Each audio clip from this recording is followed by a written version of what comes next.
উচ্চবাদী স্তম্ভ লাগাতে গিয়ে ক্রেন উল্টে বছর বয়সী সোনু চক্রবর্তী নামে মৃত্যু হলো একজনের, গুরুতর আহত একাধিক শিশু সহ 7 জন।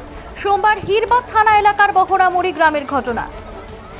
স্থানীয় সূত্রের খবর, সরকারি প্রকল্পে বহরামুড়ি গ্রামে উচ্চবাদী স্তম্ভ লাগানোর কাজ চলছিল। সেই সময় দিন সকাল 11টা নাগাদ এই কাজে ব্যবহৃত একটি ক্রেন রাস্তার পাশে সেলুনের উপর উল্টে যায়। এই ঘটনায় গুরুতর জখম হন একাধিক শিশু সহ 7 জন। স্থানীয়রা দ্রুততার সঙ্গে তাদের উদ্ধার করে বাঁকুড়া সম্মিলনী মেডিকেল কলেজ ও হাসপাতালে পাঠানোর ব্যবস্থা করেন।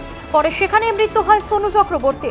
বাঁকুড়া খাতড়া ভায়া ইন্দপুর রাজ্য সড়কও অবরোধের পাশাপাশি পরে খবর পেয়ে হিরবাদ থানার পুলিশ ঘটনাস্থলে পৌঁছালে তাদের ঘিরেও বিক্ষোভ দেখাতে থাকেন উত্তেজিত জনতা। সর্বশেষ পাওয়া খবর পর্যন্ত অবরোধ চলছে। স্থানীয়দের দাবি, কোনো ধরনের সুরক্ষার ব্যবস্থা না করেই দায়িত্বপ্রাপ্ত ঠিকাদার এই কাজ করছিল। অবিলম্বে সংশ্লিষ্ট ঠিকাদার ক্রেন চালকের গ্রেপ্তারি ও দৃষ্টান্তমূলক শাস্তির দাবিও তারা জানান। স্থানীয়দের দাবিকে সমর্থন জানিয়েছে বিজেপিও। দলের হিরবাদ মণ্ডল সভাপতি অতনু হালদার বলেন, সুরক্ষার ব্যবস্থা না করে এই কাজ করা হচ্ছিল। ঠিকাদার, ক্রেন চালক, মালিক প্রত্যেককে গ্রেপ্তারের পাশাপাশি আহতদের ক্ষতিপূরণের ব্যবস্থা করতে হবে বলেও তিনি দাবি করেন।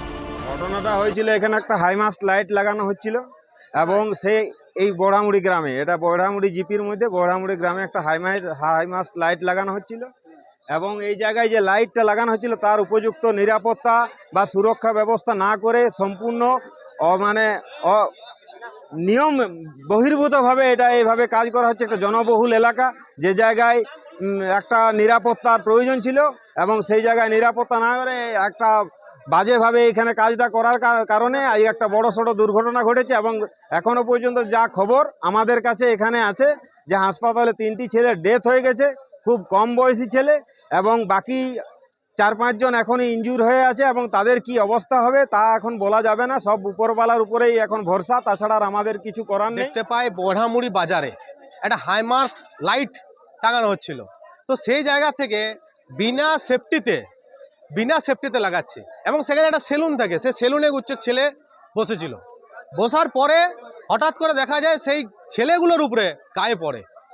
এটা আমরা চাইছি উপযুক্ত শাস্তি এবং সেই ছেলেগুলো যাতে ক্ষতিপূরণ পায় সেটা ক্ষতিপূরণ চাইছি। মালটা তুলছিল, গাড়িটা স্ট্যান্ড না করেই, কোনো ব্যবস্থা না নিয়ে আপ ডাউন জায়গায় গাড়ি দাঁড়ানো ছিল, সেটা আনব্যালেন্স হয়ে গাড়িটা পড়ে গেল সেলুনে। ওইটা সেলুন, এবারে ধরুন ওইখানে কাজ হচ্ছে, ঘরের লোক কি করে জানবে যে ওইখানে বিপদ হবে বলে? দোকানের ভিতরে আছে, হ্যাঁ।